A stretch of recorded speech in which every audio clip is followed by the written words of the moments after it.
কেনার জন্য মায়ের কাছে টাকা পাঠাই, প্রতি মাসে তোমাকে 2000 টাকা করে দিই এক্সট্রা ভাবে। এছাড়াও এই তো গত 2 মাস আগে তোমার জন্য 1 লক্ষ টাকা পাঠিয়েছিলাম তোমার স্বর্ণের গয়না বানানোর জন্য। এসব কোথায় গেল? আমি একটু বিরক্ত হয়েই বললাম যে আমার এসব কিছুই নাই, আমি যেতে পারবো না। তখন আমার স্বামী বলে, ফোন দিলে তো ঠিকই বলতা যে তোমার সবকিছুই আছে, এসব এখন কোথায় গেল?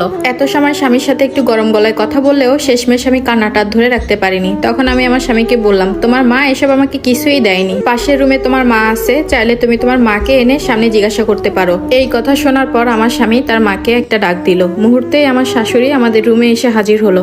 এসেই আমার শাশুড়ির জোর গলায় বলা শুরু করলো, কি হয়েছে বাবা, তুই না ঘুমছিলি? বউ কি তোর সাথে কোনো ঝামেলা করতেছে? আমাকে বল। আমার স্বামী উল্টে আবার তার মাকে জিজ্ঞাসা করলো যে আমার বউয়ের শাড়ি কই, ওর স্বর্ণের জিনিস কই, ওকে যে এত জিনিস দিলাম এগুলো কোথায় গিয়েছে, ওর কোনো জামা কাপড় নেই কেন?